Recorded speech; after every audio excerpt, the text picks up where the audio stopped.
Hey everybody, what's happening here at the Abbacado Show? If you're catching this live, then you're here with me right now and doesn't matter. But if you're seeing this on YouTube, thanks for coming by on YouTube and checking this out.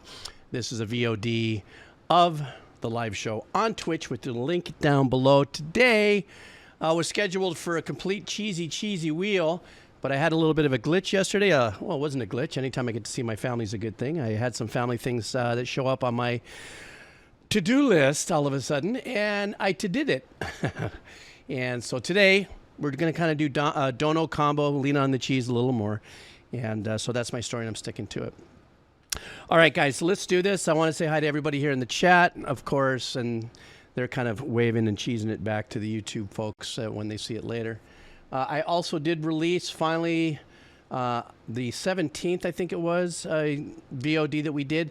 The 17th part 2 got blocked.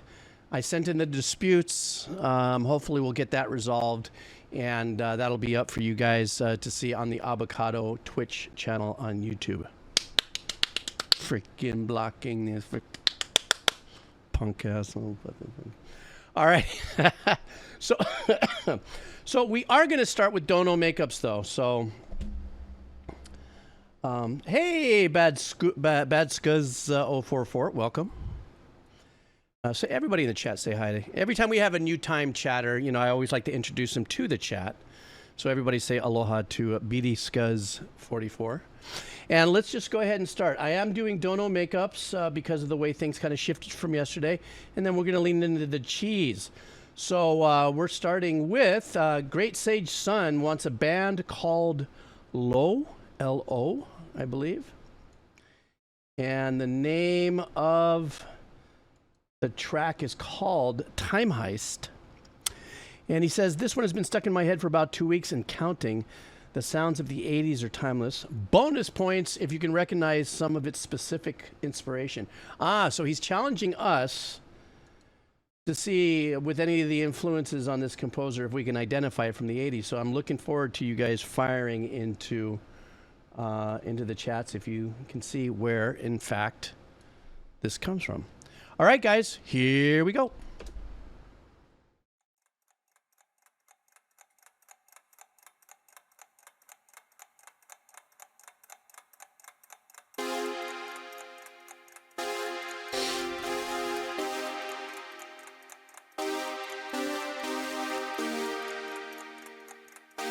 God, that is an old school synth stack sound.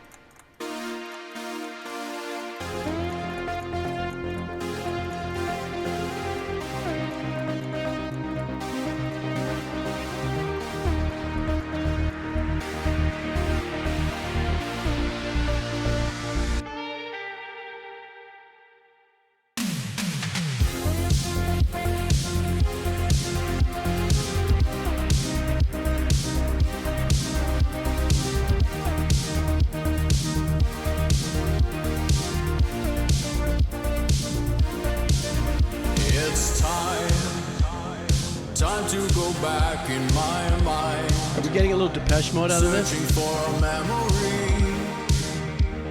memory that isn't true. It's fine. I'd rather be lost deep in there. Cheer, that's a good call. Losing it somewhere else. Jump was also a good call. Isn't that what you would do? Oh no. Caught me dancing in the time heist. I'm dancing in the time heist with you.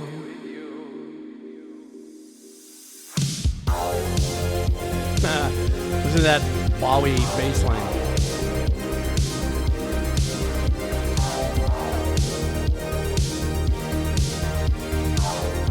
Yeah, when you said Knight Rider, I was thinking about that TV show. I was like, huh? Kind of might have.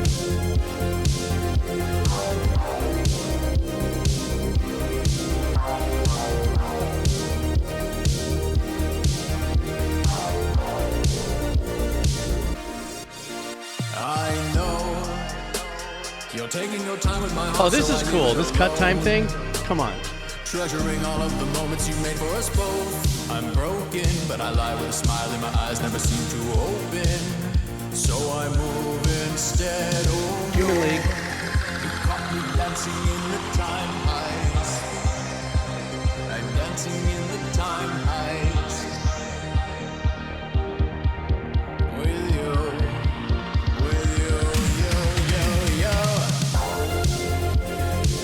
Now when they come back in with that rubber bass at the bottom.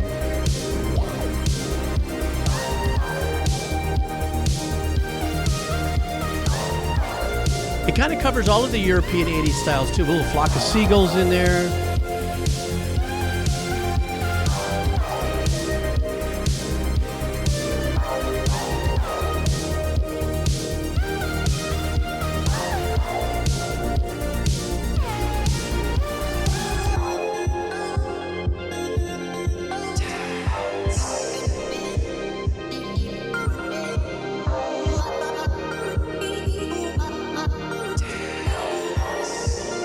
See, this is what lifts the production into more current.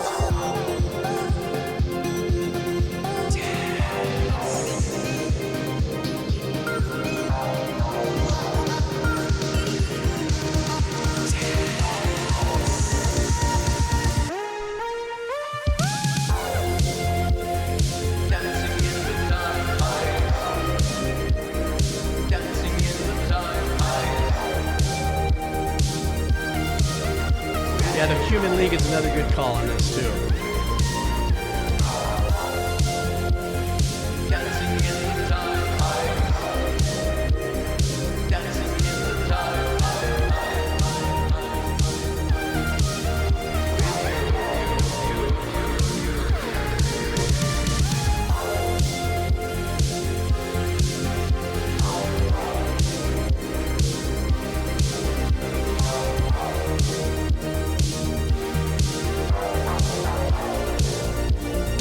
So there's two double bass. It's a double bass pass. There's one that's going, and then there's that wah wah. Let's say it together, wah wah.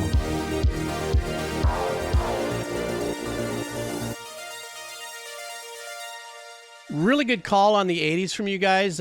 Quite a few really super good responses to it on some of the names. Hey, Turnip, how you doing, buddy? The other one, the Human League call thought also was really super right on. There was a couple of other bands that it kind of reminded me of, I don't know, I'm thinking of Animals. Give me seconds. Pet Shop Boys. Kind of Pet Shop Boys too, you think, a little bit? The one thing I want to talk about briefly before we move on is that a lot of people said, oh, the beginning synth sounds like Jump. Let me just go to the beginning for a second, only because it opens up with that, and I'm going to play that again, so hang on. Let me get into this part here. Okay, you hear this? You know what's really cool about this? It almost sounds that they used the identical synth that Eddie used on Jump, except the only difference is, which I think it was an OB8. The only difference is, in what we're hearing now, it's really rinsed in a reverb. Whereas the Jump version, that synth was a lot hotter in your face and didn't have a really super rich reverb that gave it an ambient, kind of like playing it down a hall kind of vibe. But it was a really fun track. Really brings back the 80s. You know, a lot of people are talking about the 80s are making a resurgence, per se. Just people going back on Spotify and filling up their playlists with a lot of older,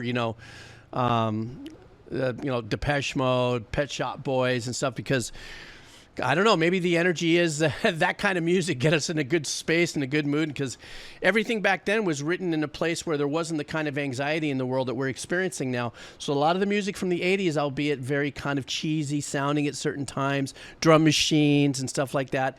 Nostalgic wise, that's one thing. But as far as writing music like this, in today's day and age, I think this could be a really good resurgence of the same style. I don't know. You tell me, don't you think? It's like it's still music that has good melody, but still has the kind of production that's uplifting, you know? I don't know. Maybe that's me, the old man in me. What can I say? Okay, next up here, coming from Ice Hat, one of our profile members here. Oh, every time this guy comes up, I get really excited. This is from, and I cannot get his last name right. I'm going to really give it the respect that he deserves as a composer to get his last name right. But Christodolo,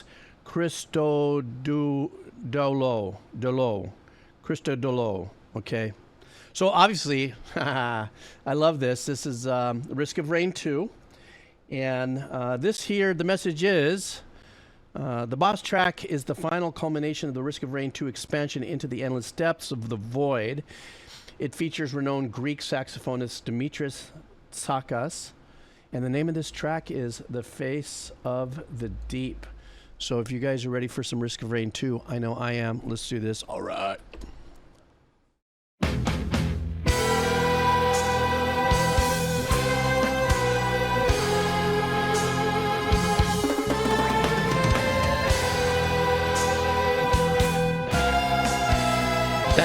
That drum fill had a lot of Neil Peart in it.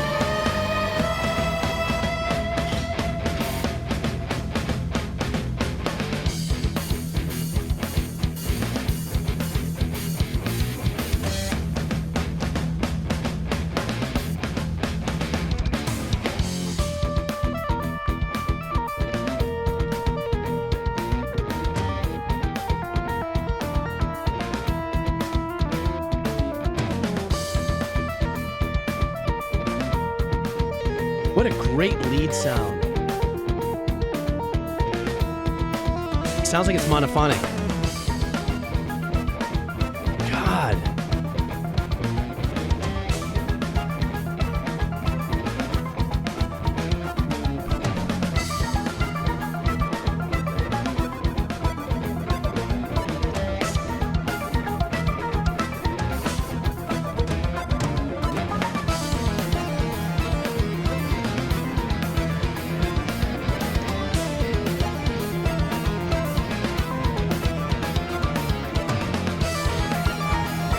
Yeah, very Jan Hammer on that lead. More so the sound, though.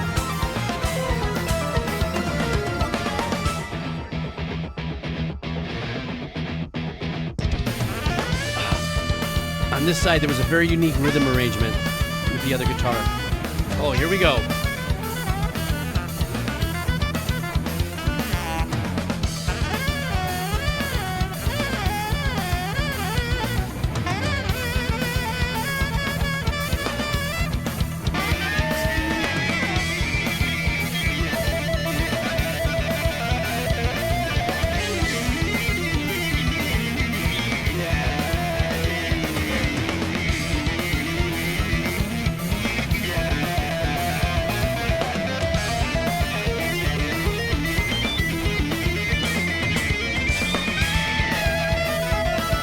Oh, that back and forth between the leads and going back into the sax, that's ridiculous.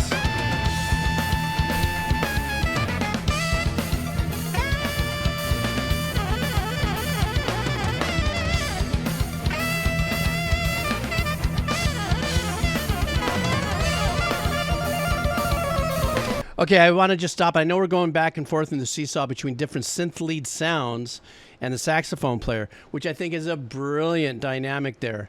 You know, that's really super crafty. But I'll tell you what I'm really digging is the fact that he starts off with this really straight up kind of rock, chuggy pattern. I don't know if it's 9/8 or something. It kind of felt that way. I wasn't quite counting. But what's really badass is he's got a really straightforward arpeggiation going, a very high-end arpeggiation that really, for me, that's the zip line. Even though the drums and all that is staying pretty flush in the pocket and stuff, you know, there isn't too much chaoticness, that's not even a word. It is for me now, going on with the drums where you can't still kind of lock into where the one comes in. But there's that great arpeggiation that's happening in the back. It's very high-end and stuff that's very, to me, is really getting me. Chaotic C.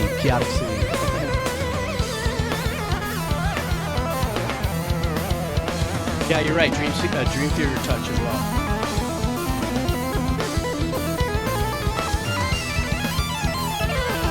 I should do one of my solos for you, like that.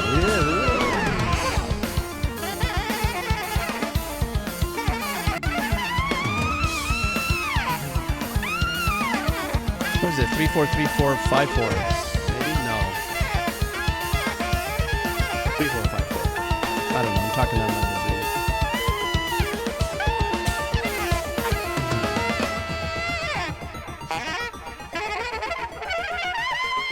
Hear that arpeggiation in the back? That's what I'm talking about.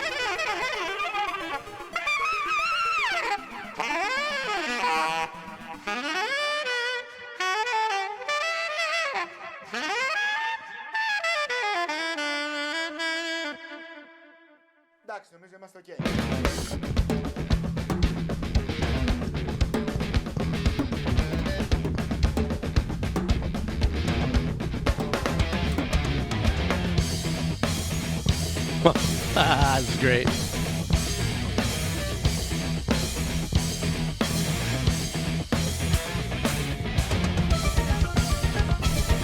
There's that arpeggiation.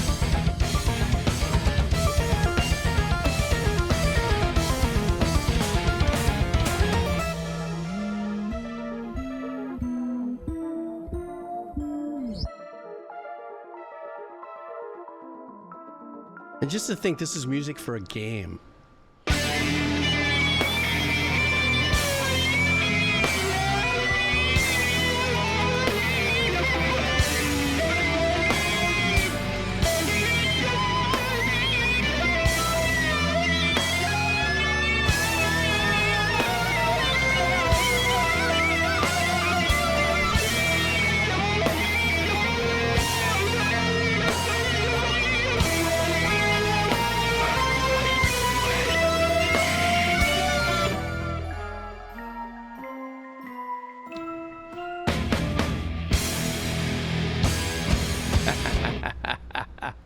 So well done.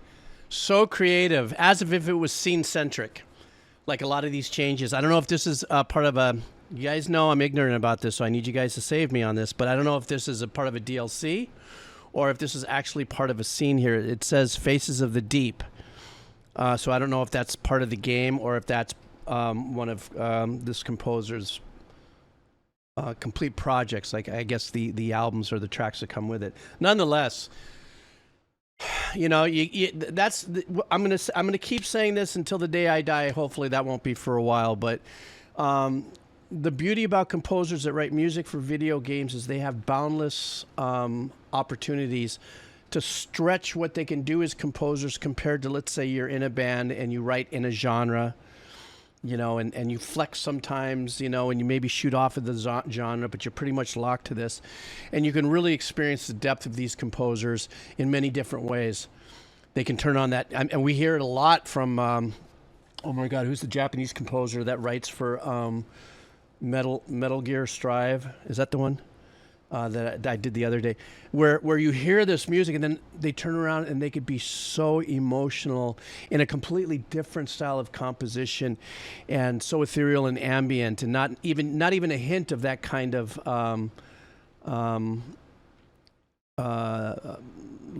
the fact, like if you listen to that track first, something that's just wonderful and emotional and stuff like that, and then you turn around and go poop. And you hear something like this, you just go, you see, this is just how many things these composers have, you know, locked away.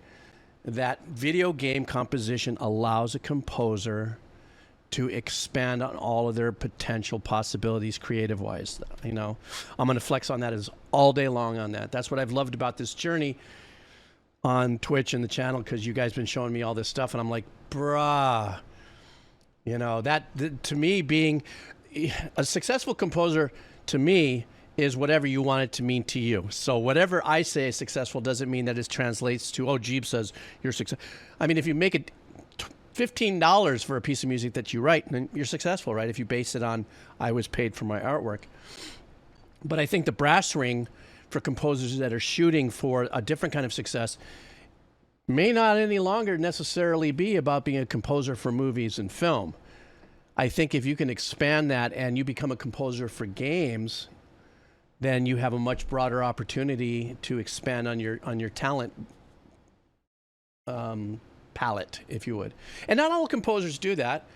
You know, not all composers can flex into 15 different genres, but at least in the world of gaming, it's kind of an understood art form that it doesn't surprise you that a composer does this and then does that too, you know?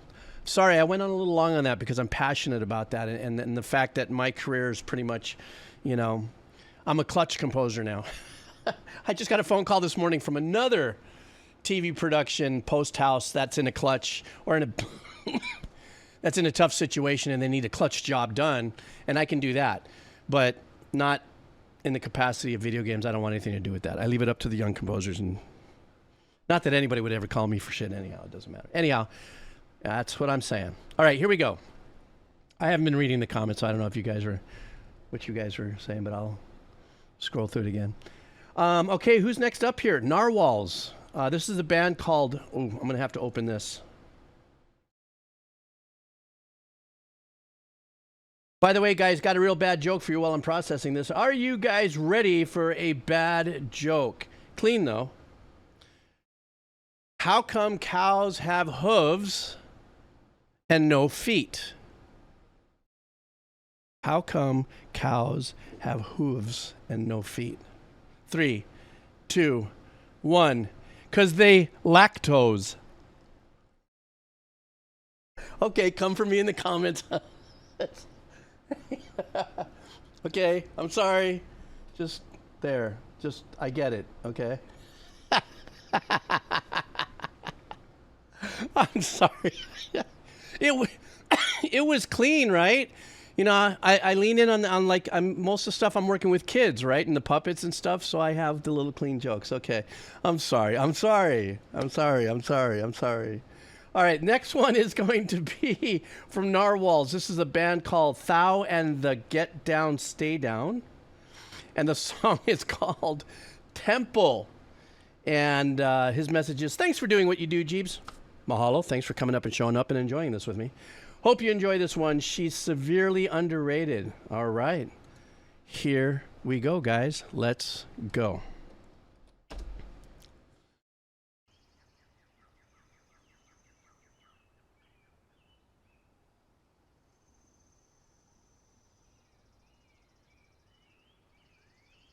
Hello? Oh, there we go.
Oh, wow. Tough lyrics.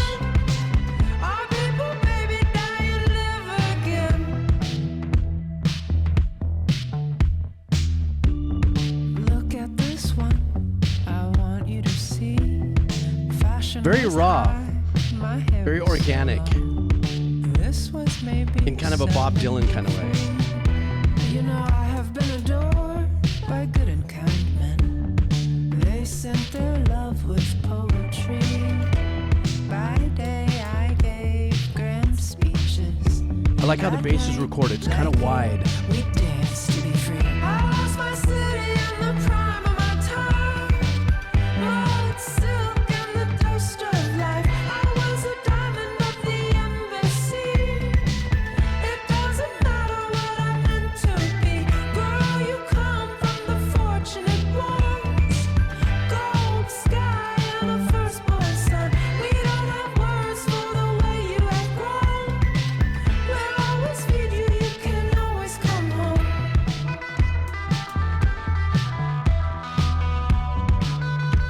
There's a part of this that it feels like the production is purposely making it vibe into like that 60s. Because I think it sound like, I don't know, it sound like she's talking about Vietnam or something. I'm not sure. I could be way off on that, but.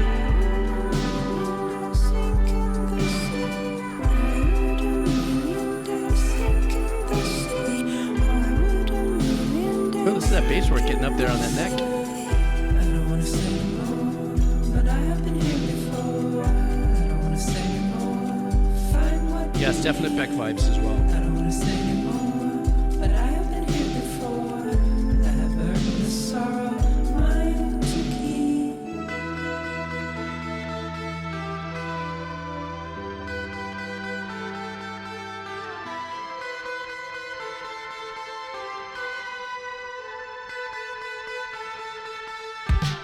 I lost my city in the light of day. Thick smoke, helicopter blades. Why would I bother to remember when our people, baby, die and live again? I lost my city in the light of day. Thick smoke, helicopter blades. Heaven on earth, I've never moved so fast. You never know the fear your mama has. I know your father can't call anymore. He never meant to be a man of war. When we found freedom, what will you do now? Bury the burden, baby, make us proud.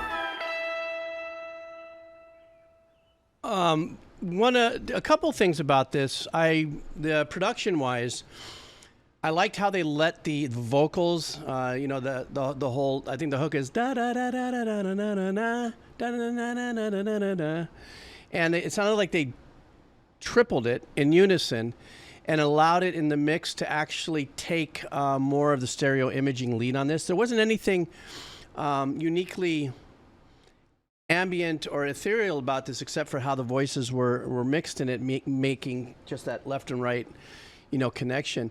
I love the separation of the mixing of the instruments. There was that drum machine, really nice bass line. There was something else in there, and I thought maybe it could have been a guitar actually doubling up on the bass note, like on the E string, just doing some light work. And of course, there was the little melody going on there. A couple of other arrangements. I just think the style of it. Somebody had said something here. I think it was Lisa. Let me see what Lisa said here. Yeah, very kind of Arctic Monkeys kind of a vibe. And I liked her voice in the storytelling kind of way. The way that it wasn't, how do I say this?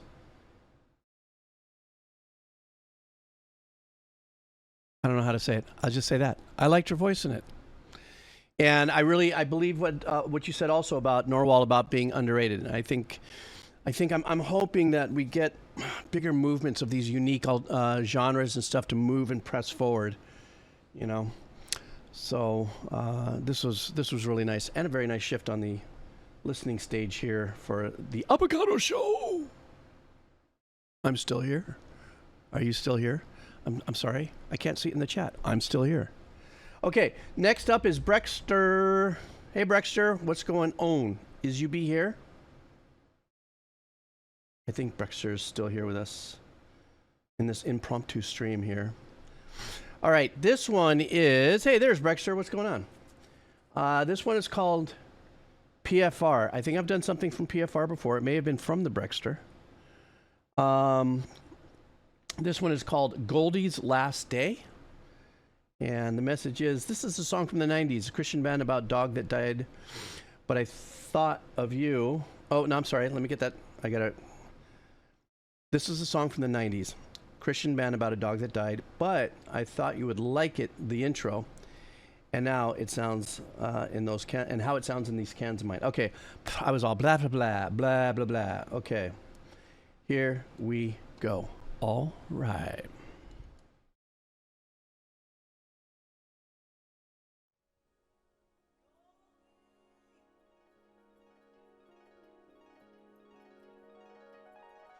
Hello. Oh, it's playing. It's coming in a second.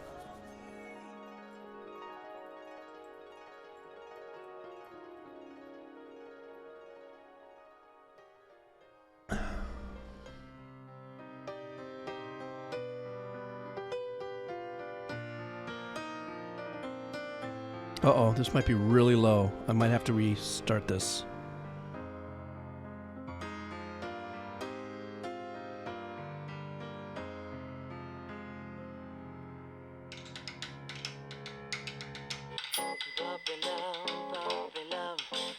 Okay, breakfast says wait. It's coming. Not like a brother or sister, more like a mom or a dad. We never Oh, nice.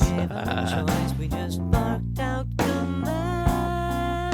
Sit, stay, don't beg, stop licking my hands. Those days are gone now. I wish Goldie could come out and play. Goldie's last day. Goldie's last day. If a picture paints 1,000 It's got such a great Queen vibe to it. Wish you could have been there for Goldie's last day. She was 11 to you and me. What's that in dog years? 77, that's more than 11. They sure do shove those background vocals out there, huh? Talk around town That's for that Quado. Goldie passed away. Goldie's last day. Goldie's last day. If a picture paints 1,000 words, there's nothing left to say. Wish you could have been Oh, nice. there for Goldie's last day. Yeah, it's been Foles 5. Well, it's been a while since I've heard that. Was not an accident. As per our investigation, This incident was not an accident. That this incident was not an accident. There's a little Supertramp vibe in there, too. Accident was not an accident. But that guitar sound, that's a very Queenie. Did I say that? That way? Ugh. Goldie's last day. Goldie's last day. If a picture paints 1,000 words, there's nothing left to say. Wish you could have been there for Goldie's last day. Wish you could have been there for Goldie's last day.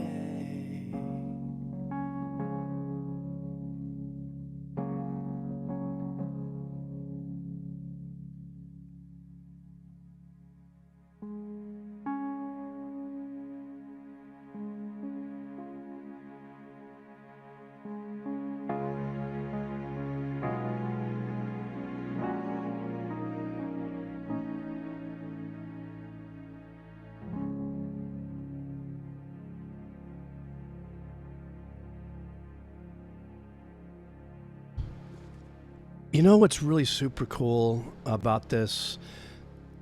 I can see on my meters there's a little something happening there, so maybe there's, but I can't hear it. The unique decision to make that volume so low for the first 15 to 18 seconds before it started handing us a little bit of music to, we don't have to adjust our volume. That's actually a really cool kind of like get your attention technique. But the song in of itself didn't have to do that. It was so well written. Background vocals were phenomenal. Beautiful, well written. How many different, kind of influences did we pull from this, Supertramp, Queen. Did I say Super? Yeah, Supertramp, Queen.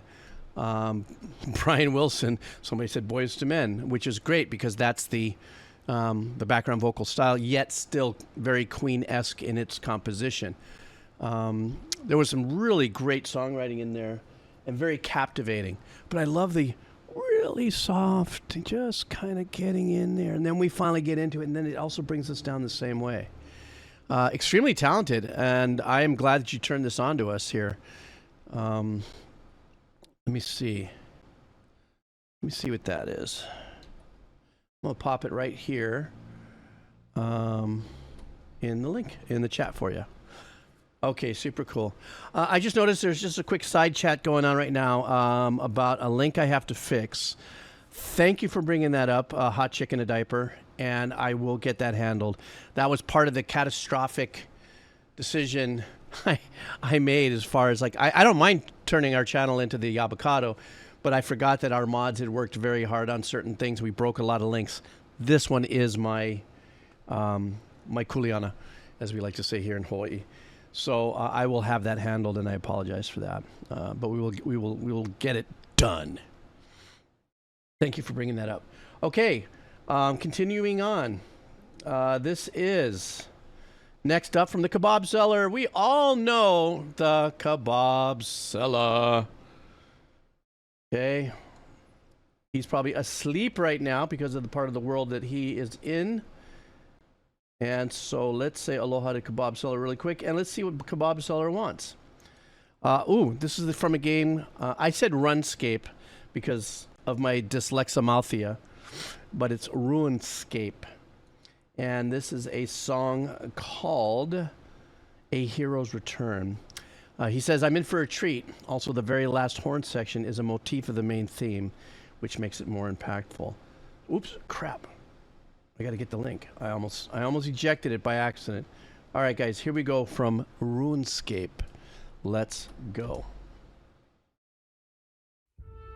The Omegal. Ooh. I love watching live.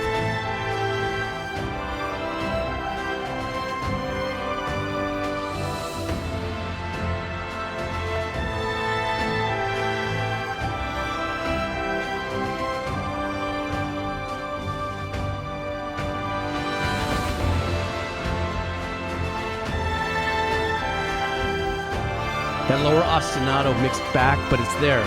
We can see the musicians doing that.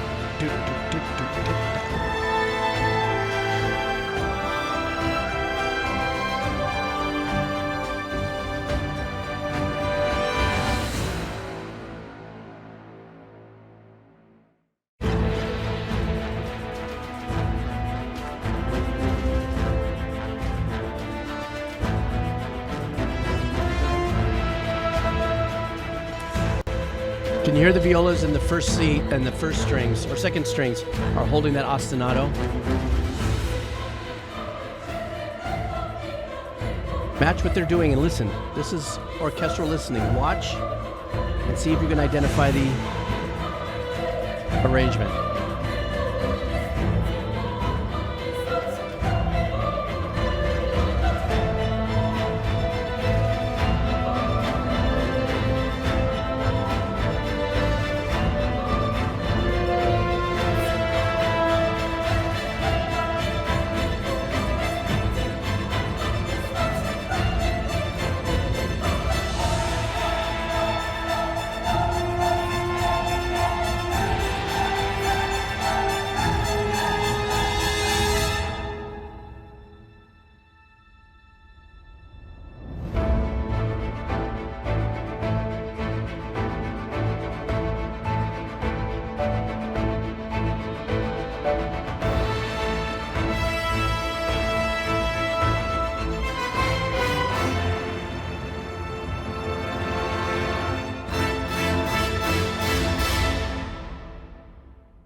Okay, so this is what I love about the opportunities to listen to a piece of music like this, albeit this is a short piece. We're going to listen to it again. And this time, in the world of orchestral listening, that's actually a thing. Some schools may have taught it at some point during theory or something. What's really wonderful, we're going to watch this one more time, and I want you, if you can, if you'd like, to keep a close eye, I said it earlier, on what the musicians are doing and see if you can identify the arrangement in your headset. And I think it's really a fun thing to do, even if you're not a musician, you know nothing about music. But I think it's such a great gap filler to see something like this, where when you're playing a game, you get to hear this phenomenal music, and then you're playing the game and stuff, But when you, it's almost like saying, well, how does a dev create, you know, the weapon doing this, and you get to see the behind the scenes and the rotoscoping and whatever goes on there in gaming physics. In this case with music, you could see by watching the musicians, even if you may not be able to identify the instrument individually, it could be a reed player, it could be a horn player, a string player, percussion, piano and stuff.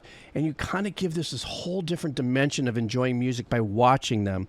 Now, we're going to listen to this one more time. I'm going to speak over it a little more than I did, but I'm going to show you certain things that are happening. Like, for instance, when this ostinato's going, and then when they stop, you'll see a separation, a division. We call it divisi. You'll see a division of a section. One section's doing ostinato, the other one might be holding the melody, the core melody on this. And then you'll see where the other half stops the ostinato, joins into the melody, et cetera, et cetera. So we are officially kind of like in class right now. So let's watch this one more time. And I'm just going to yappy a little bit here, but identify a little bit. Watch these musicians and see if you can identify the arrangements they're playing. Sometimes you can't hear it because it's so low, but believe it or not, it's a very integral part of the composition. Let's go.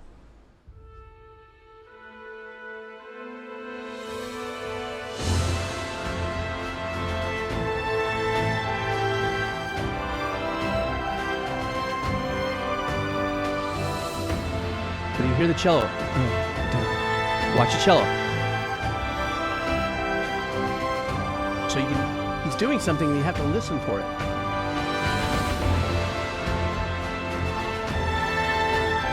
Can you hear what the viola is doing in the midsection?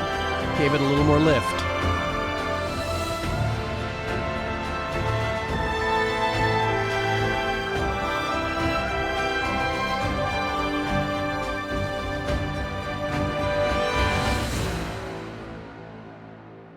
Engineer's tripping.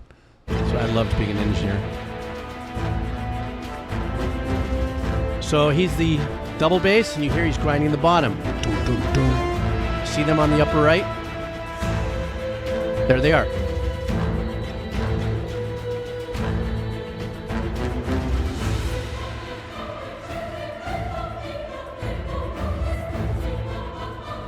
But I will say one thing after this. You say, where's the choir?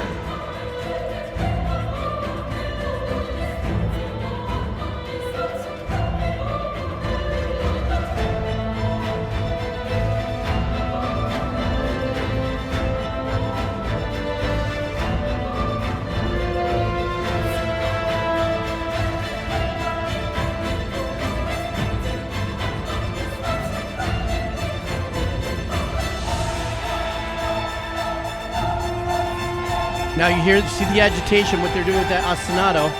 Then I think it's the next cut. I think we might get into more of the... So now all the strings are holding an ostinato. And now I think we're going to get more of a melody here. So you see right here? Watch this. Okay, I got to stop this really quick. I'm going to go back here, and I want you to see this little section with the two violinists playing. And if you notice, one is playing the ostinato, the other one is playing a little more into it, and that's the divisi of the section. It's all strings, but then they're telling a half of the strings, continue on with that, and then at a certain point, it's indicated, then go ahead and join and strengthen the melody. So let's watch this again from right here. See? She's on it. Now she's going to come into it. Now she joins the rest of the... Pretty cool, huh?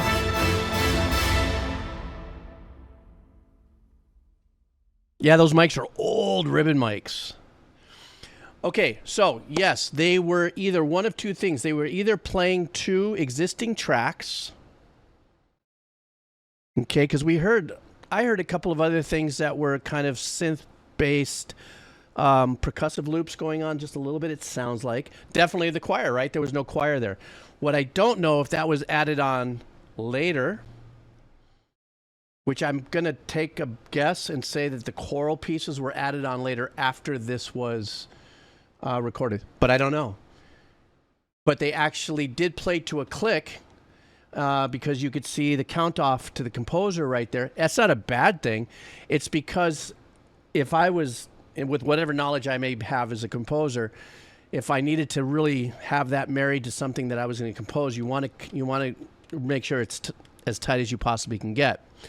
You know, so whether the choral voices were done afterwards or they were actually part of the track, I don't know. The orchestra sounded fabulous. The engineering was beautiful on it.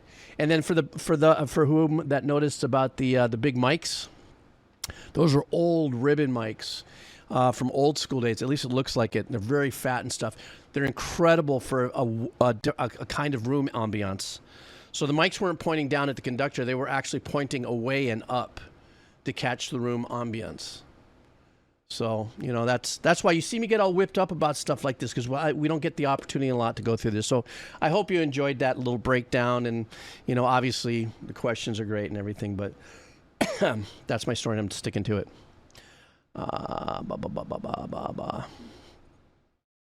Why a ribbon mic over a tube mic? Two different frequencies. Two different completely different frequencies. And then even in the tube mic world, there's different frequencies amongst them, like the old FET 47s or the Neumanns and stuff like that, the 47s. I mean, it really has to do with what you're trying to go for in sound, you know. That's a sculpted conversation that I'm not, you know, I wouldn't want to go up against a seasoned, not go up against, but I would probably ask more of a seasoned engineer of about 30, 40 years on that kind of a thing. So yeah. All right, guys, next up, the driver. By the way, I have gotten updated donos here that are coming in. So I see Lisa Wolf and Social Gutex and Shadow Lane and Make 33 and Jexter. So you're here. I see you. Let's see. The driver is having us listen to a band. And this band is called Spy, S-P-Y, featuring Ian Shaw. The track is What the Future Holds. Let me see. The opening and the ending of the song feels like you're about to start and end a Final Fantasy game or sort of an epic journey. But hey, at least you have some banging drums and bass to listen to in your journey. Okay. All right, let's do this. This is from Driver 458. By the way, thank you guys so much for your donos as well. That's always super cool beans. Yes, thank you. All right, guys, let's go.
That's night drifting into that major. That major was kind of unexpected, but very nice.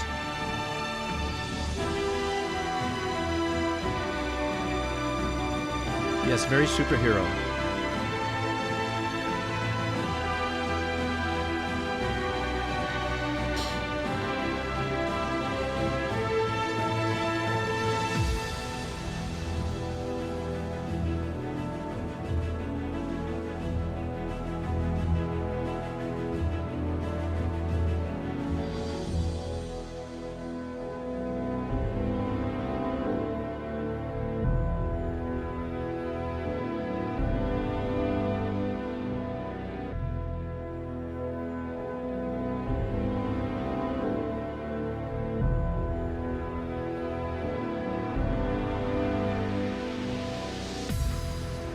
Even when you're far away, Was not expecting this. when I try to reach you all day, Big fat delay. Even in the darkest night, when I'm blinded by your light, I can feel you everywhere. Judgment, that was good. Wherever That's a I great call. go, you're there. Kind of Jack Blackish. Only need to tell myself that it's the thought of you. Uh-oh, D&B, here we go. No one else.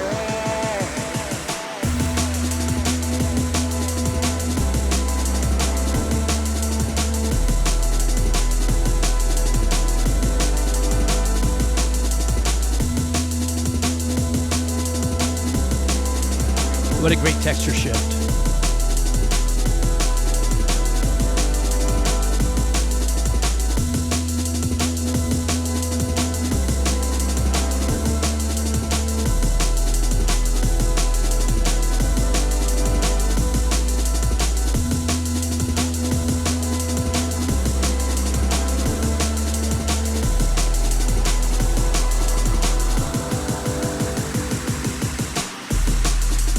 I can feel you everywhere.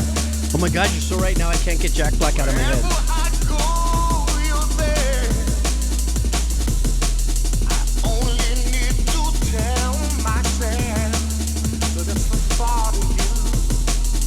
There's no one else.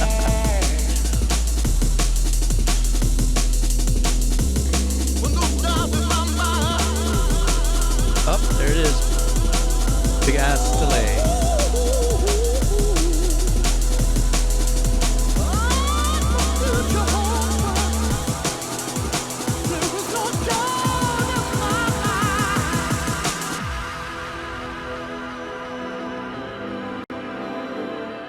So this is what I love about the track is they seduced us in the first 2 minutes with this kind of superhero epic vibe, flowing ethereal ambient arrangement.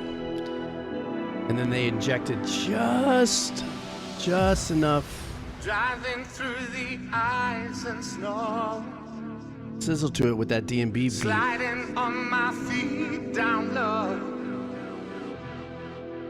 feeling like a version of me, forgetting. I love the pads he's everything using, I composer. ever knew. I can feel you everywhere. You're on my mind all the time. Wherever I go, I hear your voice. Wherever I look, I see your face.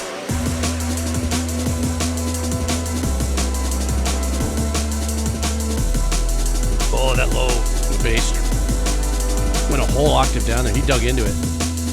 He starts off up in here. Now he's gonna get into left ball mode.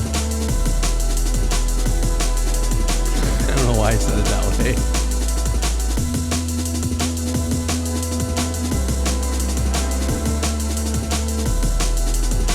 Like if you had one of those super subwoofers in the car, which just rattle every nut out of it, all the screws, all the everything.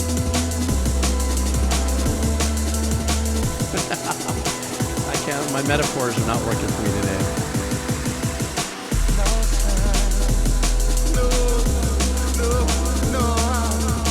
Liquid D&B. Yeah, that's a perfect description for this.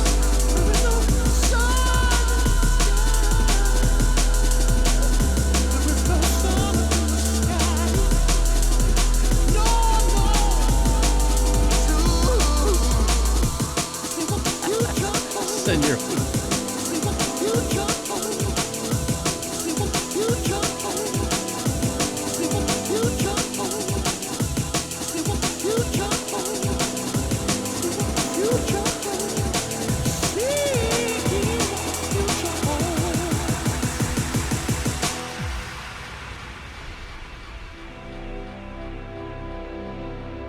Good, the composer's gonna let us off the hook.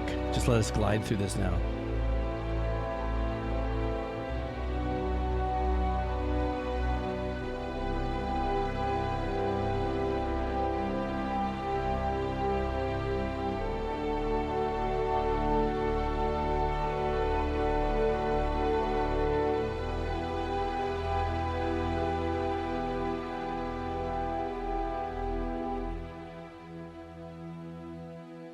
That's a good way to put it. Bookending. Yeah.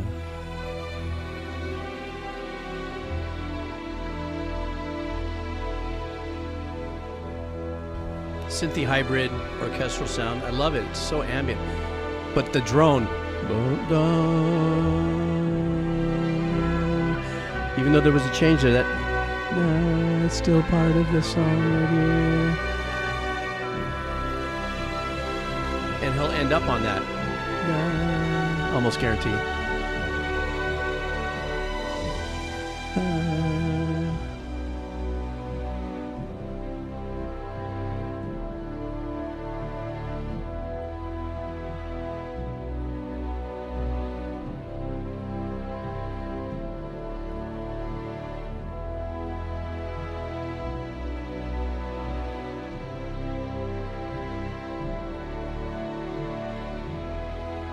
Ooh, I love that change there. Yes. Kind of took us out of the dark a little bit, or out of the unsure. It's like kind of a poke over the clouds. Beautiful track. Beautiful track. I loved how they brought us in and out of D&B style works twice. I forgot who it was on the chat had said, I think it was it Turnip? Did you say that? Talking about how many times can we use the same sample. I think from what I understand, and you guys helped me with this, that D&B, that particular drum sample is almost as if it is the spinal cord of D&B production, which would be that particular sound and that even though it may be sculpted differently sonically, lo-fi, different ways, that is like the core of D&B is that pattern. You know, and if I'm correct, if I'm not correct, straighten me out. But if I'm correct, then, you know, like Turnip was saying, it's like you kind of can say it's the same old hook. I mean, the same old pattern. But I think that defines it. And I think where it becomes really transient, if you would, is where can you use that in different types of productions. And I think this was an excellent example of that. As we were brought into this kind of drifty, unsure yet somewhat calm before the storm, as if you're floating on your back and you're floating on your back and you're looking up and all of a sudden it's sunny and then the storm clouds maybe drift by and stuff. And as the storm starts to darken the sun a little bit, you're still kind of floating, but then they introduce this kind of D&B vibe. I think this was really great. Somebody also said, what was it called? I had to look up something like, I think, what in D&B was it? Glide in D&B or something? Somebody had put it up here earlier. Liquid B&D or something like that. Yeah, D&B. Yeah. Of course, though, the Jack Black vibe, though, and thank you for reminding me of that, Social Gutek. The Jack Black in that thing, though, that was great. I'm sorry, you can't unring that bell. I was wondering why it sounded familiar. No disrespect to the singer of it, but it did have that vibe. B&B, bed and breakfast. I'm sorry. D&B. I'm all twisted. I can't help it. I'm twistimacated. Liquid D&B. That's what I was looking for. Driver, thank you so much for bringing that in the house. That was a trip. I really dug that. I'm gonna be excited to share this on the VOD on YouTube. Okay, operated TV. You want a band? It's time for metal, guys. Operated TV is giving us something to head bob to. Get your neck braces off, because I think we're going to be shaking one off here. And this one is what? Give it to me. This one is called. The band is called Worm. I doubt this is going to be a quintet.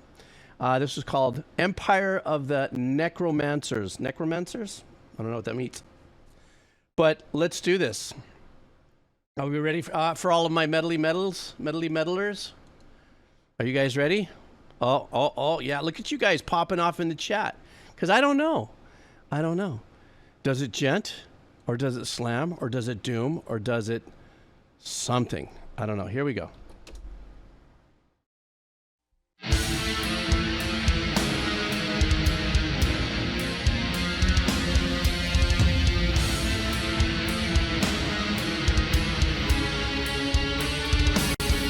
is this?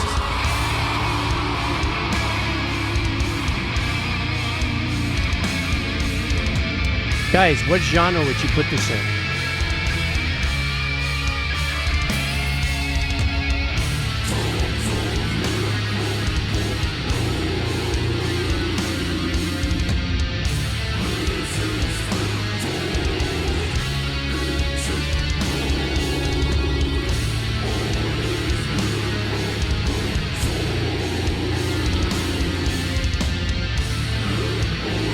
I love what the guitar's playing.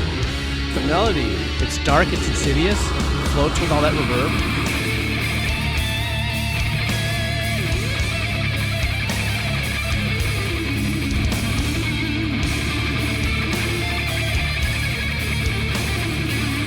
Great technique.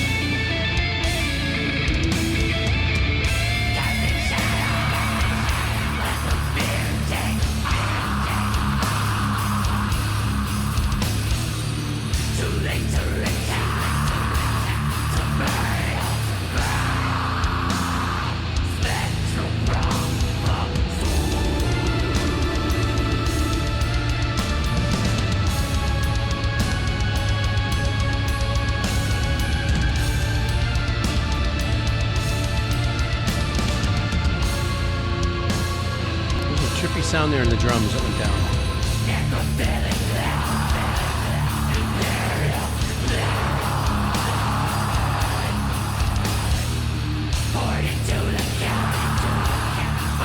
That second vocals of the scream is really an important part of this track.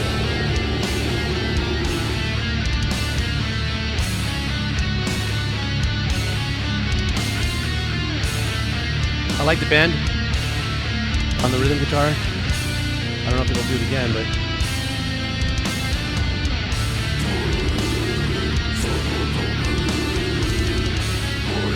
might be coming right here. Right there, yeah.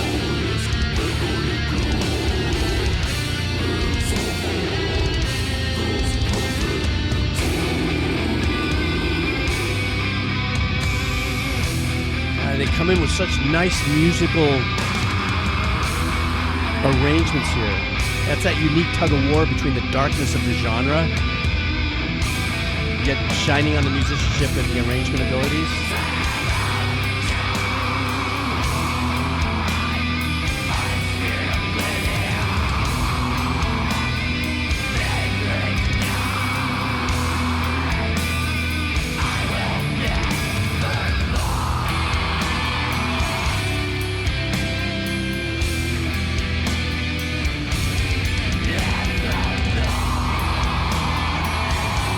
I want to break in really quick. I think a staple, for doom metal that I've noticed, if there's always an element somewhere in the arrangement in the track, either one of the guitars or something like that, or definitely with the performer, the lead vocalist, they really rinse the crap out of it with some really long, non-pre-delayed reverb. And I think when I think of doom as a genre, in my mind, what does the word doom mean?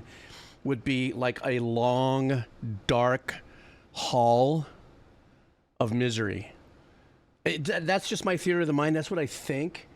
You know, I don't know what the genesis is of it and where it comes from, horror movie style vibes or whatever, because I don't watch a lot of the videos and like this, just listening to you know, something that's just album cover. But it works so perfect in my mind of how I make the genre fit in my brain, to hear that long dungeonous kind of reverb on it as well. But I do want to circle back to the fact that as doom black metal and sludgy as this may feel and stuff like that, there's always these nice flares of musicianship.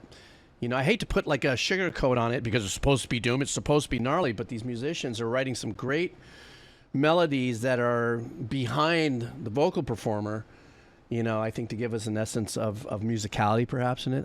What do I know?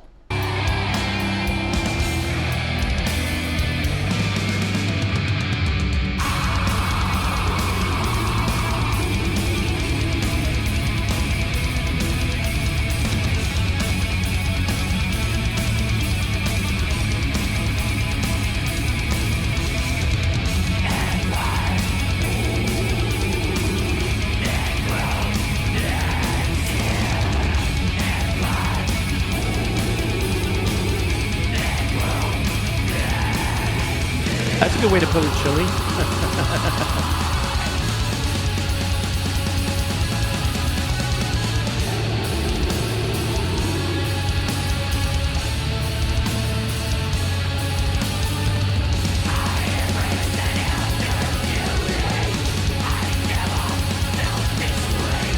Yeah, this is more social. I see what you're saying here. A little more the darker black end of the vibe here.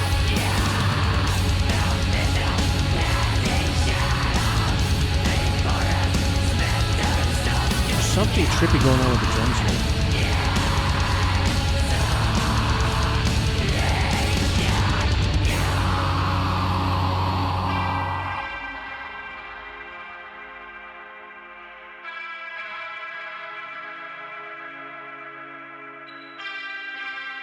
This is nice and heady, this maneuver right here.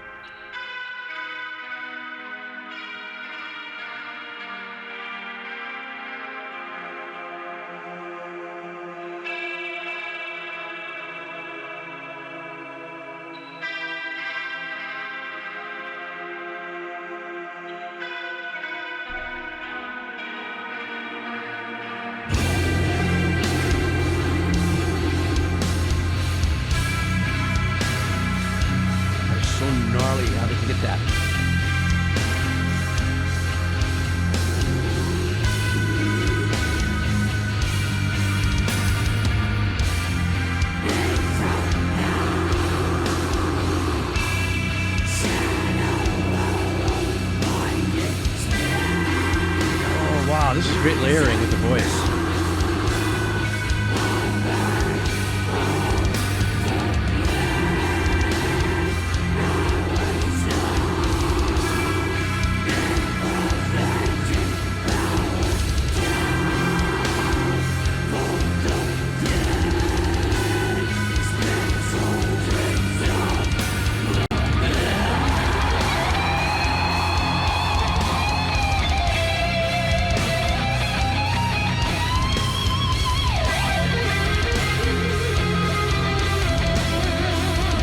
Great engineering with that harmonizer on the guitar. Excellent placement. If it is a harmonizer, if it's not, don't come for me in the comments.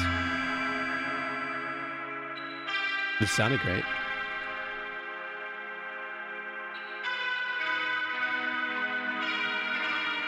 Oh, I love endings like this.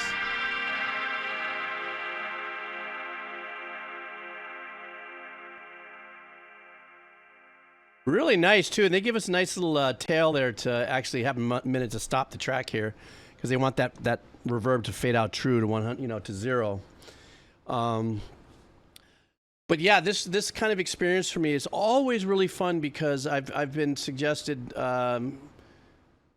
doom, black metal, quite a few times on the Decomposer Lounge, and I've done it, and each one of them it's really unique. There is a sound. But then there isn't. I can't say that in particular they all sound like this. They all do this with the guitars, That combination of being in that genre, which is dark, gnarly, heavy, and on every single level, and yet the musicianship and the arrangement skills of the musicians shine through in these little, bursts of, whether it be it solos or... that's the thing. I've said this 1,000 times, a broken record, but some of the more energized listening experiences for me, as far as listening to, whether it's black metal, doom, and all the subgenres of it and stuff like this, is the fact that while the vocal performer is, doing this with her voice, that kind of hurt. There's no melodic content in that as much as there is a deliverable experience in the power of it, okay? Whereas the musicians are giving us something melodic to kind of satisfy that need. It doesn't have to be glorious and all that. So I think that's the unique approach, perhaps, of writing this style of music. You really got to lean on, more than what you think it may be, just guys with their guitars and basses going, rah, rah, rah. No, it's a lot more artsy-fartsy in the way I see it. Lisa Wolf. you are in, just so everybody knows, I've only got a few more donos going here, so I want to clear that cache, figuratively and literally. And then I'm going to take a break, and it's all Wheel of Cheese all the way out. Okay, for those of you who are hanging for the Wheel of Cheese, it's going to be all that. But I only have a few more here, so I want to clear that and then take a short little break, and then we're Wheel of Cheesing it all the way through. Do-do-do-do-do. Do-do-do-do-do. Artsy fartsy and doom metal. I don't know if that really works. All right. Lisa Wolf is coming in, and I think Lisa, where are you? There you are, Lisa. I think Lisa's having us listen to another one of her arrangements. Is that true? Is that true? Let me see here. So, this is one of Lisa's arrangements. So we're listening with keen ears. Let's see what she has here. And she also donated $43,000 in Twitch points. This track started off as a short riff for a background music for a video I was doing production on around 2020. But I ended up liking it so much, I kept it for myself. I've done that before, where I've actually written music for music libraries and go, dang, I like this. I'm keeping this, and I write something else. Of course, the publisher never knew. I liked it so much, I kept it for myself and expanded it and eventually turned it into this song, which we're about to hear. It's a trip through many different subgenres of house with even a few nods to disco near the end. And this one, and one of the last EDM songs I produced. Okay. So that being said, did keep it for myself, and now you didn't keep it for yourself because we're going to hear it. So you guys ready? This is from one of our people here inside the stream. Let's show a little love and support. Always when people share their music, I'm always like, come on, what do we got? Bring it. All right, guys, let's go.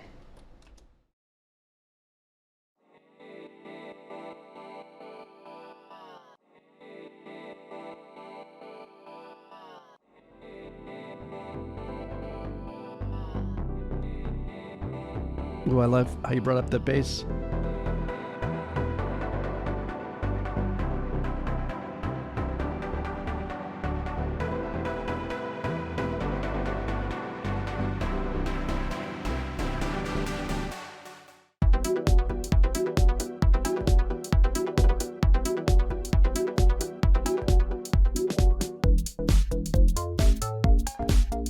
Lisa, this is great.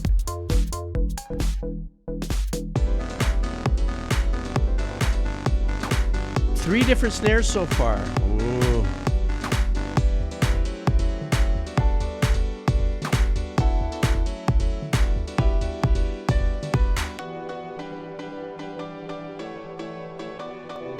Speeding us up a little bit. Some weird dissonance in the background in the pads.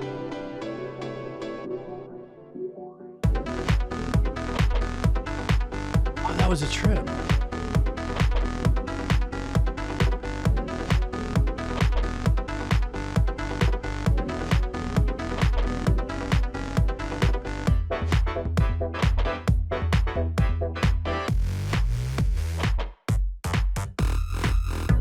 Nice. Lisa, I think all of us agree you need to be producing more of this kind of stuff.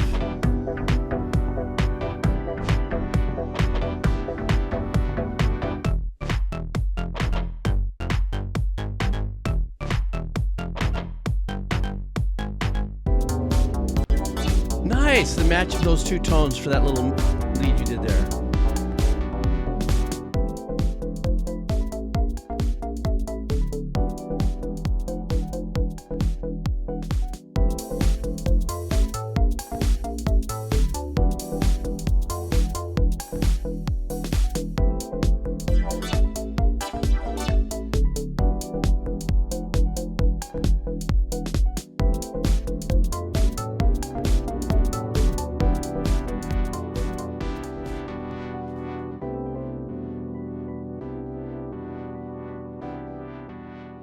Nice fade to let us off the hook there. Lisa, that was great. I really dug that. And I also agree with some of the people. This is definitely video game style music in the background and do a bunch of things. I really liked the fact that just within probably 2 measures, you ramped up between 3 different snares and you used different techniques in mixing it. You know, you gave us, this little tweaker snare, and then it kind of grew, and then we had one that had a little bit of stereo imaging. And that kick was really compressed. So it definitely had that trancey rave kind of vibe to it. Really nice arrangements. Everybody, that was our Lisa Wolf. Yes, I concur. Double clap hands. And I thought that was really well done, Lisa. I mean, I like your other work. Very eclectic, without a doubt. But this one just kind of fires one right down the center of accessibility, And so I thought that was great. I really did. That was really badass. I really enjoyed it. I really did. Oh, I'm so glad we had an opportunity to hear that. A lot of folks, sometimes they don't share their own personal music because, it is a thing, right? It's personal. It's ours. You want everybody to like it. You think it's great or you really jive to it. And then, you put it out to the public. The public shall say what the public says. But as long as you love it, that's what counts. Well done, Lisa. Yes. I'm down for that. Turnip, did we share the link? I wanted to see. I think you did. Yes, did you? Yes, you did. No, you didn't. Did you? Did you, Turnip? I don't know. Did you? I don't know. Yes. 1 a.m. shared it. I'm sorry. 1 a.m. shared it. Thank you very much. What's going on, Bus? 1 a.m. Did you see the video that I released with the Minecraft exploding with me blowing up the house? I'm sorry, I'm such a punk. Next up, Social Excutek. How are you? You've been in the house? I know. Well, I knew you were going to say that 1 a.m. I knew it. 1 a.m. and patty cakes have this very unique thing going on there. But it was patty cakes that gave me the flint, though. That's the funny thing. He's like, here you go, bro. Oh, my God, I pressed the wrong one. Sorry. Rest in peace. But what makes that video fun for me, hang on, quick side note. What makes that video fun for me is that it came from the point of Skippy. So Skippy's, dialogue is a little hotter, and it's coming from his point of view, which is funny. I loved when Skippy was like hiding in the window going, oh my God, when's Jeeves going to hit that link? He's got to hurry up and run. I don't know. I just think it's funny. That's what I'm thinking. Okay. So, all right, next up, Social Excutek. We have, oh my goodness, thank you so much for the dono. Oof. Yeah, when people donate $500, I just don't know what to say. Thank you very much. That was very kind. I appreciate it. We're doing a band called Ladrones. Ladrones. Oh, more metal coming up, guys. Let's hang on to our volumes on his headsets. We don't know where we're coming into here. Kind of metal. Okay, it's kind of metal. Okay. Oh, it looks like it's a live performance too. So, or a video that is a live performance. The band is Ladrones. I'm gonna say, and the name of the song is Diganme. Diganme. Oof. I don't know. Let me just play the music. Let's go. Yo, PFP Clica con Macario, alzada familia. Díganme dónde están, porque yo nunca los miro afuera. Aquí muchos llegan y se van, solo los verdaderos se quedan. Díganme dónde están, porque yo nunca los miro afuera. Aquí muchos llegan y se van, solo los verdaderos se quedan. badass. Dándole buena medicina, la droga se cocina en la cabina, chingos de kilos y música fina, préndase pa' no perder la Listen to that rutina, guitar los tone. fumo como mi medicamento, ninguno sabe lo que siento, conmigo pa' que se alucina, va a conocer el pavimento, yo no miento, solo canto, represento lo que tanto, lo que dicen y que ladran, lo que inventan, no sé cuánto, yo soy el que les tumba el ladrón, cuando le escribo fumando un blon, ya se la sabe aquí todo bien, no me provoque que está cabrón. Boom, boom, boom, boom, yo soy el que los asesora y fumándome paso las horas ya. Boom, boom, boom, boom, yo soy Love el the que drummer, los man. He's asesora crushing. y fumándome. Díganme dónde están, porque yo nunca I love that. los miro afuera. Aquí muchos llegan y se van, solo los verdaderos se Yeah, Soundgarden. díganme dónde están, porque yo nunca los miro afuera. Aquí muchos llegan y se van, solo los verdaderos. But it is a se bassless quedan. band, it sounds like.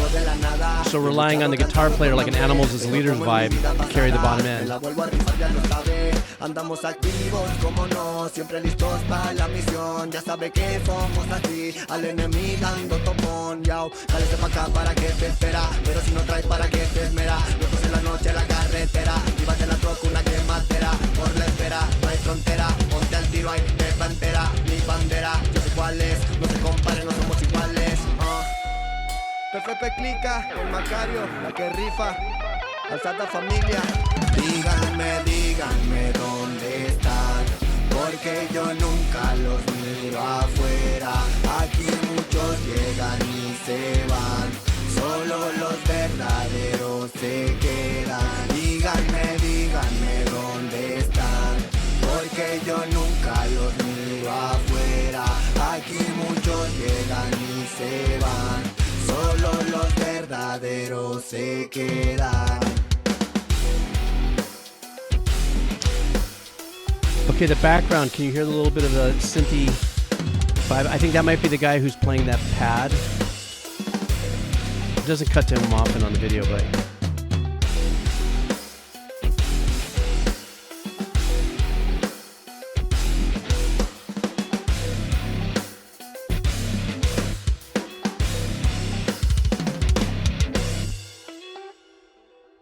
Yeah, that do-da-da. There was another musician in the back playing the pad or that padded trigger thing, which accounted for that. Yes, definitely a band that was using, you know, like it seemed like it was a 9-string, or is that an 8-string? I don't know how many strings they can put on guitars anymore. I have a hard enough time playing a 7-string. I mean, I'll sit there and I play with it, you know, but these guys with their talents and then, you know, 8 strings, etc. I think that was a really good kind of cross-up of Rotten Soundgarden when you said POD meets Periphery. I think that was a really super close call there on the genre blends there. Another thing that I love too is I love watching drummers that have really tight small kits and just make it smoke the way this drummer did. You know? A lot of feelings, even with the 30-second ramp ups on the kicks. Remember I talked about that before? I'm sorry, excuse me. That kind of tie goes to the runner between either A-programmed or drummers that are really shooting for that, you know, what I call candy bar velocity, you know, just always 127 all the way through. If you're a composer, you know what I'm talking about. But where you can hear these like, you know what I'm saying? It's like the build up to the top. You know, it's not like always rapid fire through. So there's a lot of feeling in his playing. As far as the vocal performance on this, I was interested. I was listening to it because, you know, I speak a little Spanish, and I was really pleased to hear the way he was performing it. And there was melody behind it in a couple of other places. And in the melodic section, it looked like there was an octave background. A whole octave from what he was saying, so that even though there was a bit of the melody there was that higher octave in the background that was going off. And but you know, with bands like this, when did this come out? A couple years ago. I don't know if this is Ladrones. I don't know how far along they are in their career and how many, you know, albums or projects that they released. Very musical. And, you know, a couple of times there were two other comments in there about Periphery. And if you're going to sit there and then we listen to it and it echoes a band like Periphery, you know that you're killing it with your arrangements, you know, and your technique and stuff. So, super cool beans. Would have been interesting to see what it would have sounded like with a bass, you know. I also say that about Animals with Leaders, you know. It just kind of piques my interest going, well, they're nailing it in the tones, but... I'm just saying, soy boludo. ¿Qué te parece, mano? You know? Pelotudo. ¿Qué hace? Huevón. I just threaded three things together there that you're laughing if you know. Okay, so what's up, Juffs? Let me see here. We're going to keep going. A few donos. Now, I got some late donos that came in. I am going to cut this off at a certain point, because I do need to take a break, and I definitely want to get a big run of cheese, but we're still going forward. Hot Chicken and Diaper, how are you? Looks like we're still going to stay on the metal machinery, the metal coaster, and we are doing a track today from the band Misery Signals. Sorry, Dyslexia, and the name is Mirrors. So, I'm always here, says Hot Chicken and Diaper. That's such a great profile name. It makes me think that you're either in your 60s and wearing Depends, or there's some other macabre. To me, this sounds sort of almost two separate songs, with the second half leaning a lot more into the melody. Either way, drummers killing it through the whole track. All right, great. We're going to give us that lean into it vibe and listen to the drums as well. All right, guys, Hot Chicken and Diaper, this is your track. Thank you so much for your kind donation as well.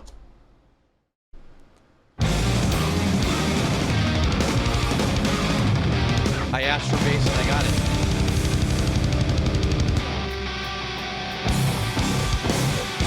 Lose control.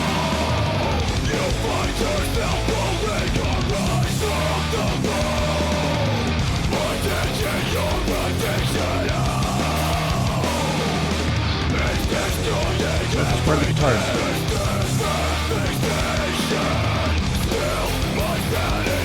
Oh, I love that part of the riff.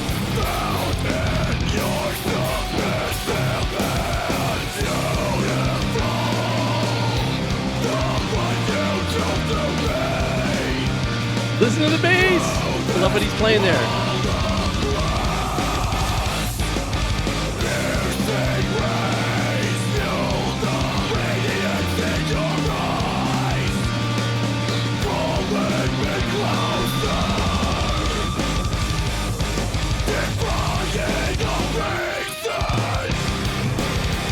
I love when they do that on the riffs.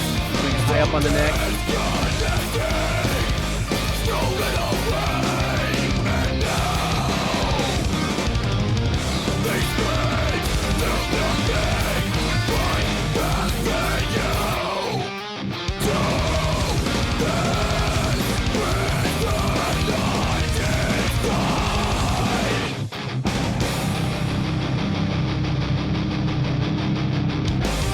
Giving it its own life here. I love what they're doing with the guitars. They're answering back to their own boss battle. Guitar boss battle. Chunk, chunk, chunk. Chunk, chunk, chunk. Lose control. Find yourself. Lose control.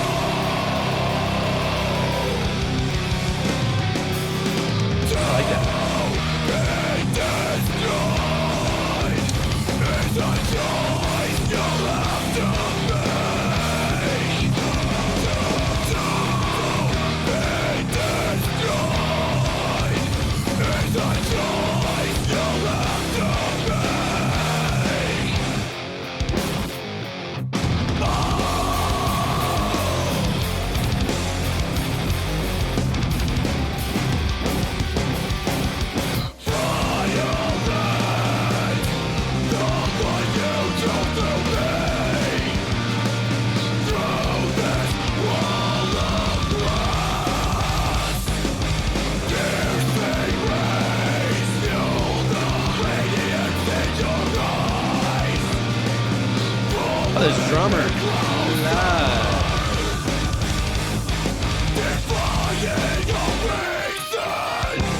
love that.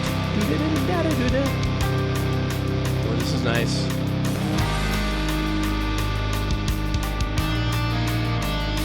Drummer here is doing a little bit of a Stuart Copeland vibe. Or at least he was when he was doing the side stick.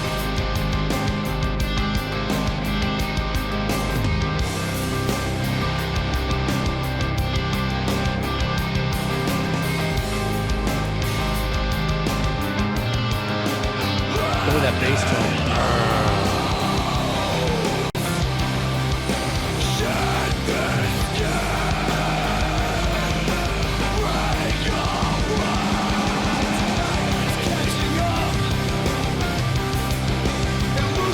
You hear that little splash?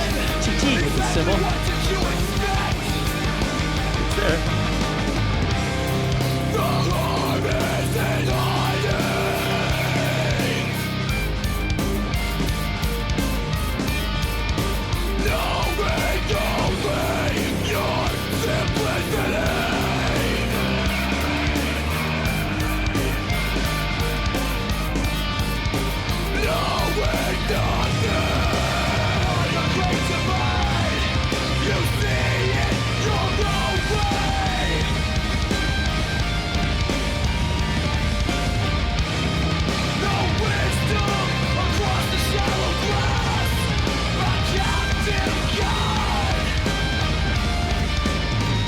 Singer's giving like 200%. Look over a deadened face. Features thick like a skull. Got a clean guitar sound, strum.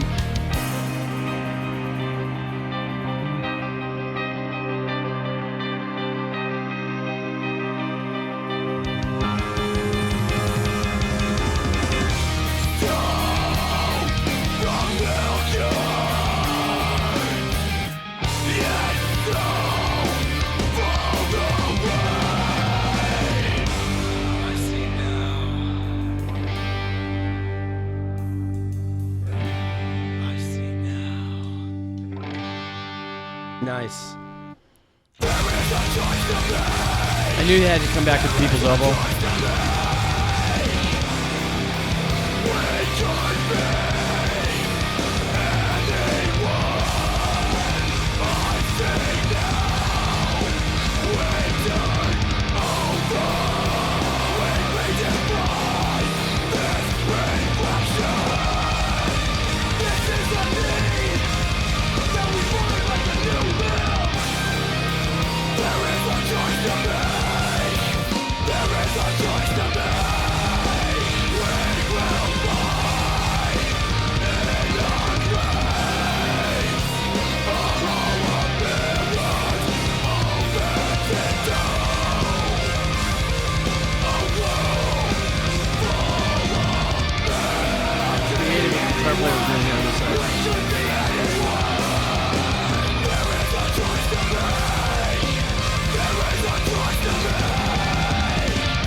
Oh, the bass, jeez. Listen how the bass grinds through this next change.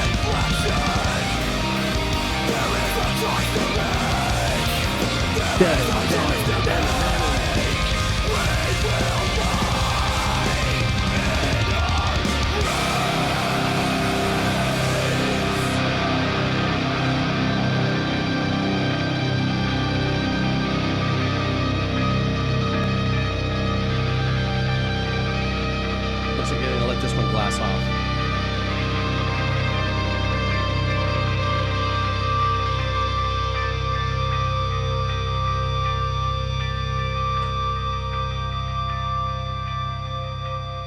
Definitely giving us time to like get off the ride with a tail like that, you know, with an ending like that. You were right, man. The drummer crushed on this. Guitar players, once again, also being very creative with their arrangements. You know, for the genre in which this stands up on its own, on its heels. The bass tone flexed a couple times throughout as well. Obviously, if you lighten up your tones, there's those couple of times where they let us kind of glass off and could just kind of like take like a come up for air. You know, because that's sometimes what it feels like for me when I'm listening to tracks like this that are really heavy and dark and incendiary and just gnarly. Misery, doom, black metal kind of vibe. Once again, I've already said how creative a lot of these bands are in order to give you that place where it almost feels like where this is coming from is like, and this is actually a real experience for me, is where you feel like you're holding your breath, you're running out of air, but you know that oxygen's only about a foot away, and you're like, and then it lets you release, and then you breathe, and like you're like, and then you feel like you have this moment of like, you know, I'm chilling out before, for me, the next wave. And when I said the direct relationship that I just mentioned, that's happened to me before, is like, I 2 or 3 times in my life, I've been caught inside, or I've got pounded while I'm surfing and got hucked. And I think it's only twice this has happened, is the wave may not be as gnarly, like I'm not really getting drilled, but my leash gets wrapped around the reef. Like, because we're all going through the rinse cycle underneath, you know, I'm hoping my board isn't hitting me and stuff, and I'm getting dragged close to the reef, and my leash might get tucked around the reef. And then as I think I'm coming up for air, all of a sudden I'm stopped because my leash tugs back because it's roped on a piece of reef or a rock or something like that. And especially when you're running out of air and stuff, you don't know where you are in the wave count. Where's that next set wave? Do you have time to gulp for air? And both those times I've had to reach down and release my leash. But I could see clear sun and everything. It's only about a foot away, and there's that anxiety that creates, that when you get that gasp of air, it's like, thank you. Almost is the same kind of vibe here. When these composers, musicians in this style of music, they do that, and you get that like, release, and then you could take another gulp of air and go for the next run, you know? So, you know, something like that. Pounded while surfing. Yes, I know what I am. That does sound kind of... I can't help it. But that's it. You know, that's a funny thing, because you do get pounded, even though pounding means a different thing. Fall over, and then that lip comes and just fucking pounds you down, man. I guess it's kind of the same thing, right? I hope nobody memes that one. Old man gets canceled. Anyhow, that's my story, and I'm sticking to it. Okay, next up. Oh, shit. It's going to get clipped. Oh, man, that's it. What is this old man talking about? Shadow Dane, how are you? We're coming in for you. And next up, we have, this is considered electronic. And this is Ellis is the name of the band. The name of the song is Unfold. And the message here is, hi, Jeeps. How's it? Really great grooving on this song. Probably a little bit of a departure from my usual reactions. I think you're really going to enjoy it. Pretty sure I will. Looks cool. Thumbnail, but never judge a track by its thumbnail, or never judge it. Whatever. Shut up, Jeeps. Just play the song. All right. Oh, we've heard something from them before. Wonderful. They were really good. Ooh, been on my own for the longest time, and the pressure takes its toll. Been on this road for the longest ride, and I'm tired of being alone. Lift me up, take my hand, when my solo rolling, me love unfolding, 'cause you I love this chord. Well done. we need each other to get by. Oh, cool. That thing has a little beat thing as well. That little itty bitty keyboard. We need each other to get by. Deep in my soul, I can feel it now. When the tension Nice takes bass its playing. toll. She's got a beautiful voice, of course. Deep down, I know that the remedy is to keep each other close. Lift me up, take my hand, no more solo rolling, need love unfolding, 'cause you understand that we need. like a two-person production, kind of like Billie Eilish and her brother kind of vibe. Great production. We need each other now. We need each other to get by.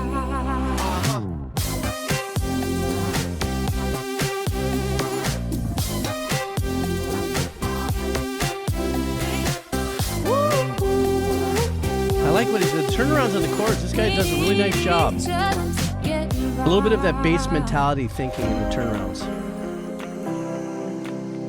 I've been searching for the light, missing from my eyes. Ooh, nice chord voicing there. I was looking low and high, never satisfied. Oh, I've been searching for the light, missing from my eyes.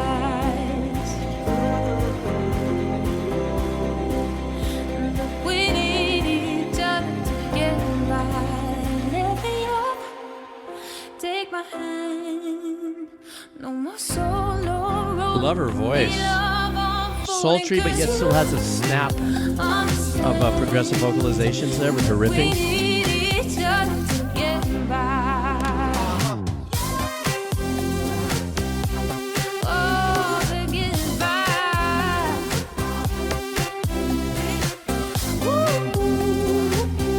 I like how she follows that line.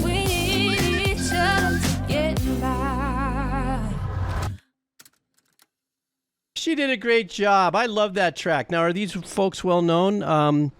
Ellis is the name of the artist. Maybe it's that gentleman, or maybe it's the band. Oh, Ellis and Friends. Okay, maybe that's what it is. So the Friends maybe was the singer. Maybe he does different tracks for different artists. Looks like this is one of those wonderful wood shedding moments for a composer. He's in his bedroom. He works off a little laptop. Can't tell what he's using for software based on the setup. Doesn't look like Cubase. Nonetheless, this is the world that we're in, and you know, that's what I love about being such an old fart. You know, we never had stuff like this work desk that could be this big and you can create such a powerful, well-written piece of music. You know, back in the old days, you know, when we have to light candles and, you know, I'd have to send a friend a message on a petroglyph, you know, on a rock and throw it down the beach a little bit. I thought this sounded great. I love the chord changes and her voice.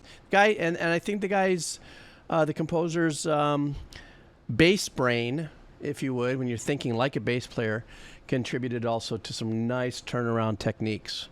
So that was really super cool. I dug that, Shadow Dane. So Ellis is the guy, and he's an electronic producer. Does Ellis Shadow Dane, for what you know, is he an electronic producer for other acts, or is this his breakout piece of work? Like, has he produced other artists and this is his own thing? Anyhow, well done. Oh, I noticed he's using a Focusrite. I could see that. I'm that guy that looks at pictures and I go, I can find stuff. On the lower left, you can see over here, he's got a little Focusrite going on. At least it looks like it. I could be wrong. Yep. Is 1AM's clip up? I can't look at it. I don't know how to do it while I'm running OBS. Oh my God, 1 a.m. I am so canceled probably. Is it funny? Is the clip funny? You guys are on Twitch. If you guys are on Twitch, go over to the page and I guess he clipped something. Oh, is it right here? Okay, hang on. Oh no. I'm gonna maybe what happens if I play it? What'll happen? No, it goes on the wrong browser. Oh shit, it doesn't load up on my browser because of the way my stuff is loaded. Oh man. That's hilarious. I'll have to take a look at it later. Make 33. We have a band called Misery Business.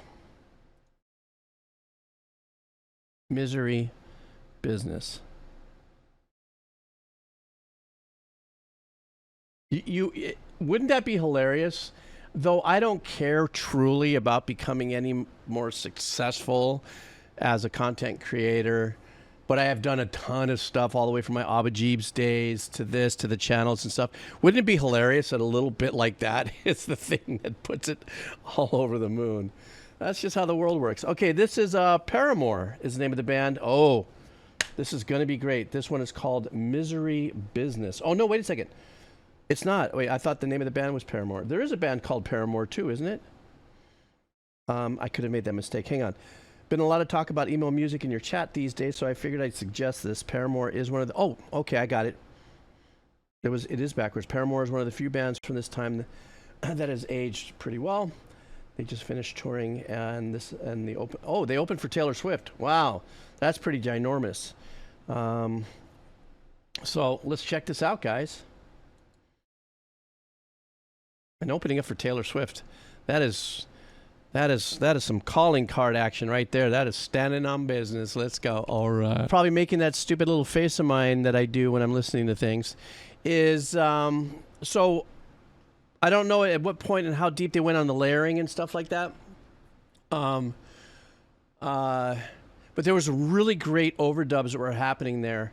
And very melodic, and a lot of stuff was this, like, remember I said earlier, we're listening to it, they did it in the first verse as well, where they're coming in with that really great guitar sound with the muting that's happening, or the better said is the chugs, just without the ugh, so it's a mute. I don't know, whatever. They let a guitar harmonic start to dangle you into the fact that they was kind of letting you know it was going to power up into something. But there were some really, really nice guitar overdubs. They were very light-handed. Didn't take away from the the essence of what a band, visualizing a band when you're hearing it. Then there were some melodic things that were happening for a second. I go, is that a synth pad? Not a pad, but synthy sound that was carrying another melody. Probably was the guitar. It felt like it was, but just like it's an overdub. This girl's voice is phenomenal. She had a fantastic voice. The song construction was great.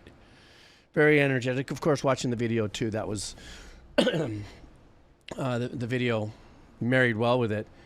But it kind of, it kind of gave me that kind of production that kind of reminded me of Hobostank. The Reason, which I thought was an absolutely masterful track. Full stop. I don't care what you say about that band or that song. That's probably one of the most brilliant tracks for me as far as production. Hook, vocal performance, everything. But you knew that there were little overdubs that were happening in there. It's kind of like some of the tracks that happened with 10 from Pearl Jam. You knew there was a couple of extra things, like when Jeremy, in the song Jeremy, which was another ginormously powerful, influential track on me as far as my listening experience. Not only how Eddie and the band performed it, but the way it was written. But you can tell that there was a couple of other extra overdubs there that typically may not have been there in the band essence. It doesn't take away from it, but for production value and adding these little arrangement flecks, I like to call them flecks, like a fleck of colors. I think it's just great.